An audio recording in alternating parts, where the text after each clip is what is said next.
regarding the question, is there evidence that supports the Bible? There's a ton of evidence that supports it. We got evidence from Bible manuscripts, from archaeology, and Bible prophecy and its fulfillment. When you look at the Bible manuscripts, there's over 5,700 early partial and full Greek manuscripts for the New Testament Bible dating back to the early 2nd century. Now that's a lot of manuscripts, especially when compared to the next best contender from ancient literature, Homer's Iliad, with just 643 manuscripts. Pound for pound, there's no comparison really. 5,700 for the New Testament, and the Iliad has just 643. If you look at some of the best manuscript counts for the great historical works, the works of Aristotle, 49 manuscripts, Tacitus, 20 manuscripts, and the entire works of Plato, only 7 manuscripts. And these manuscript numbers are not even close to the 5,700 for the New Testament. You know, and Plato's taught in universities and schools around the world as a historical philosopher. The point here is that if we're going to accept these other works as reliable history based on the number of manuscripts, then the New Testament should get the same go-ahead nod and acceptance as well. And the New Testament manuscripts are more consistent, they're more accurate, and they're closer to the original writing. You have the John Rylands fragment of John dating at 112 AD.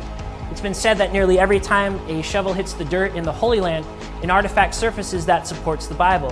Now, I've been to Israel and I've interacted with a lot of this stuff. There's King Hezekiah's tunnel. I've rolled up my pants and put a flashlight on my head and walked through it.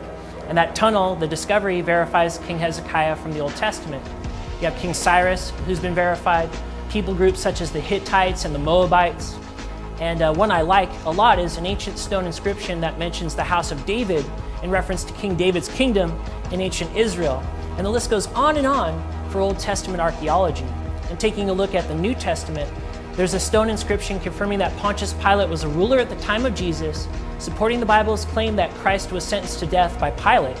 My favorite is YOHAN, the 1st century crucifixion victim, that proved crucifixion was a method of capital punishment used in Jesus' time. So this is just scratching the surface of the numerous Bible passages, places, and people that have been supported by archaeological discoveries. There are at least 300 or more clear, specific prophecies that predicted the coming Messiah in the Old Testament.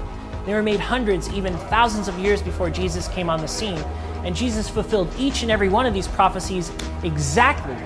And it's just incredible when you think about it. It's just totally miraculous that one man would fulfill all these. Now, when you look at the odds that Christ beat by fulfilling just 8 of these prophecies, and a summary of the 8 used for this study is Jesus being born in Bethlehem, his being announced by John the Baptist, the exact time and way that he would enter into Jerusalem, his being betrayed by Judas for 30 pieces of silver, and the silver being used to buy a potter's field, and of course his death by crucifixion, spoken of in Psalm 22, verse 16. The odds of one man fulfilling these 8 prophecies is 1 in 10 to the 17th power. That's 1 in 10 with 17 zeros after it. It's practically against the possible odds, and that's just for only 8 prophecies. If you take 48 of those prophecies, the odds of one man fulfilling them are 1 in 10 to the 157th power. And when you think to win the Mega Million lottery is 1 in 175 million chance, that pales in comparison to these other huge numbers. People say that no ancient historian that was a non-Christian mentioned the Bible. That's not true. You have Josephus, Tacitus, and Pliny all mention Jesus, Christianity, and times, people, and places in the Bible. So that's just a false rumor against the Bible. So you take that and these against all odd prophecy fulfillments combined with the evidence from the New Testament manuscripts and the archaeological support, it makes for what I believe to be a strong case for the Bible and Christianity. So if you're a Christian, this information should, boost your faith a little bit, or a lot. And if you're thinking of becoming a Christian, I just wanted you to know that it's not a blind faith at all, but it's a faith firmly founded on facts.